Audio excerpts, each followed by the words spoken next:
নমস্কার বন্ধুরা, মুক্তি চ্যানেলে সকলকে স্বাগত জানাই।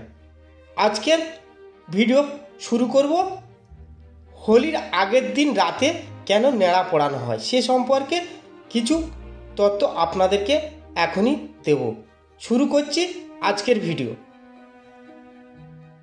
হোলি উৎসব শুরু হয় নেড়া পড়ানোর মধ্য দিয়ে।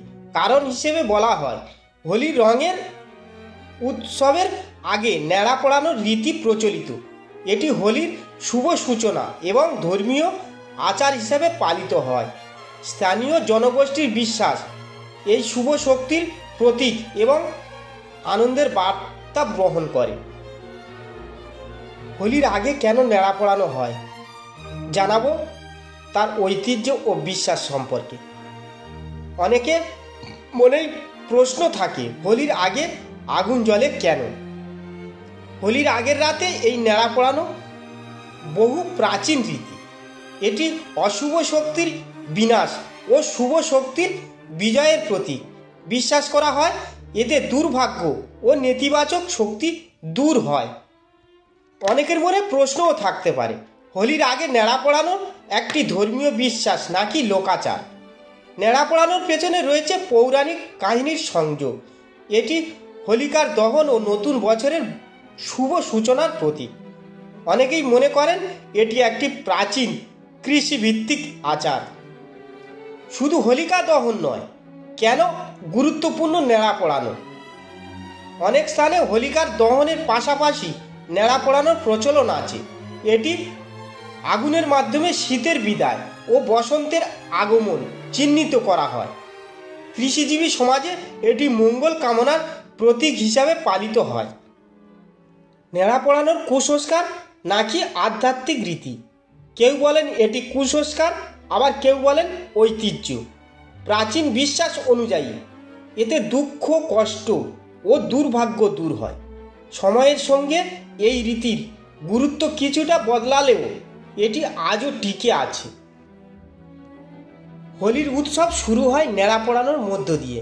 কারণ হিসেবে বলা হয় হোলির রঙের উৎসবের আগে নেড়া পড়ানোর রীতি প্রচলিত।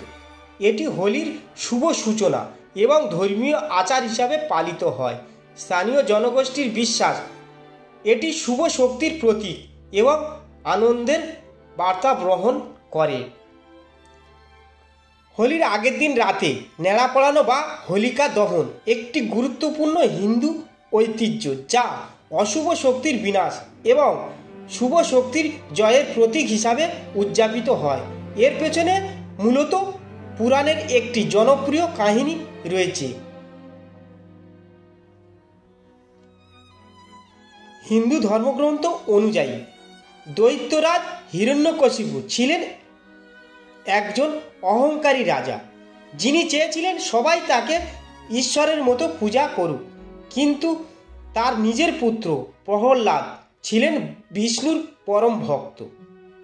হিরণ্যকশিপু প্রহ্লাদকে বিষ্ণুর পূজা করতে নিষেধ করলেও তিনি মানেননি। এতে ক্রুদ্ধ হয়ে হিরণ্যকশিপু তাকে হত্যা করার নানা চেষ্টা করেন। অবশেষে হিরণ্যকশিপুর বোন হোলিকা, যিনি একটি আশীর্বাদ প্রাপ্ত চাদর পরলে আগুনে না পুড়ে বেঁচে যেতে পারতেন, তিনি প্রহ্লাদকে কোলে নিয়ে আগুনে প্রবেশ করেন। কিন্তু বিষ্ণুর কৃপায় প্রহ্লাদ অক্ষত থাকেন আর হোলিকার আশীর্বাদ ব্যর্থ হয় এবং তিনি আগুনে পুড়ে মারা যান।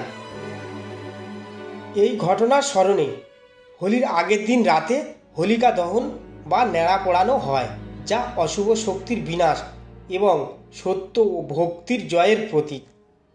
বাংলা ও ভারতের বিভিন্ন অঞ্চলে এই অনুষ্ঠান স্থানীয় সংস্কৃতি ও বিশ্বাস অনুসারে পালন করা হয়।